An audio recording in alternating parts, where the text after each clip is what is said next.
అందరూ చూసి ఉంటారు. ఇది చూస్తే సహజంగానే ఏదో జరిగిపోతుంది, ప్రళయం వస్తుందేమో, ఏమైపోతుందో అనేది పెట్టారు. కానీ ఇది ప్రకటన అనడం నేను తప్పు. ఎక్కడ కానీ పొరపాటున మీరు గమనిస్తే అడ్వర్టైజ్మెంట్ అని కానీ ఎవరు ఇష్యూ చేశారో లేదు తెలియదు. మరి ఇది రామోజీరావు భయపెడుతున్నాడా, ఇంకొకరు భయపెడుతున్నాడో దీంట్లో తెలియదు. ఇది రామోజీరావు పత్రిక కాబట్టి రామోజీరావు అనుకోవాలి. పోనీ అలా అనుకుందామంటే రాధాకృష్ణ అదే పెట్టాడు. దీంట్లో కూడా ఎక్కడా లేదు, ఎవరిచ్చారో లేదు ఈ భయపెట్టే ప్రకటన. కింద చంద్రబాబు ఉన్నాడు కాబట్టి, ఈ గుర్తులు ఉన్నాయి కాబట్టి ఇది వీళ్ళు ఇచ్చారని అనుకోవాలి.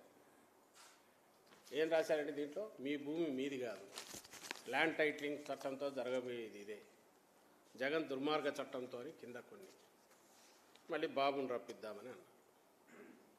వీళ్ళ దిక్కుమాలిన దీనిల కోసం ఏ రకంగా ఎక్కడికి జారుతుపోతున్నారనేది చూడాలంటే ఇది ఒకటి. దీంట్లో ఇచ్చారు,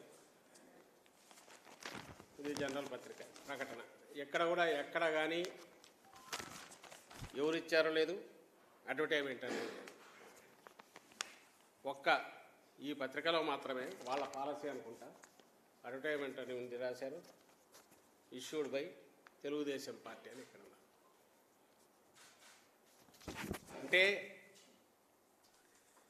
నేను దీంతోనే ఎందుకు మొదలు పెడుతున్నా అంటే, ఒకటి దీంట్లో ఉన్న కంటెంట్, వీళ్ళు మనుషుల పిశాచాల, రాక్షసులు కూడా కాదు, ప్రజల జీవితాలతో ఎందుకు ఆడుకోవాలనుకుంటున్నారు, ప్రజల జీవితాలతో, రాష్ట్ర ప్రజల జీవితాలతో ఏమాత్రం ఎంతో కొంత ఆస్తి ఉన్నా, స్థిరాస్తి ఉంటే వాళ్ళను భయపెట్టి భయభ్రాంతులను చేసి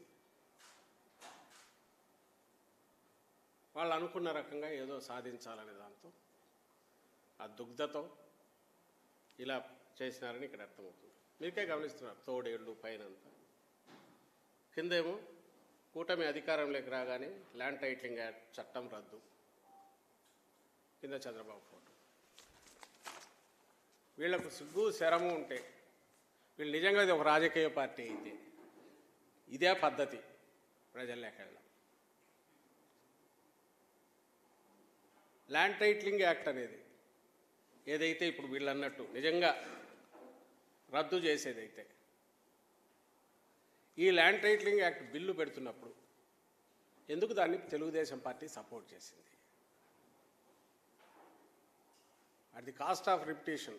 మళ్ళీ నేను కొద్దిగా చూడండి, మీకు చూపాలి. ఎందుకంటే ఇది చూడగానే ఖచ్చితంగా ఫోన్లు వస్తున్నాయి, ఏమో జరిగిపోతుంది.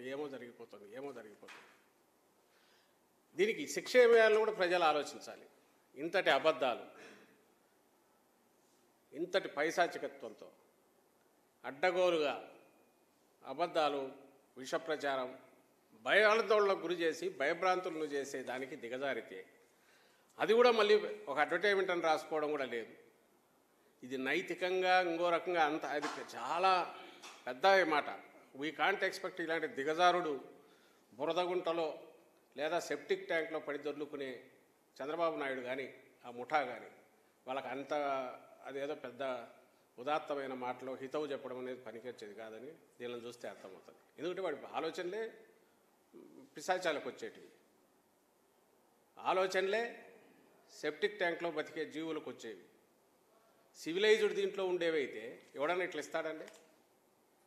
మళ్ళీ ఇచ్చిన దాంట్లో మేము ఇచ్చామని చెప్పిన ఇది కూడా లేదు.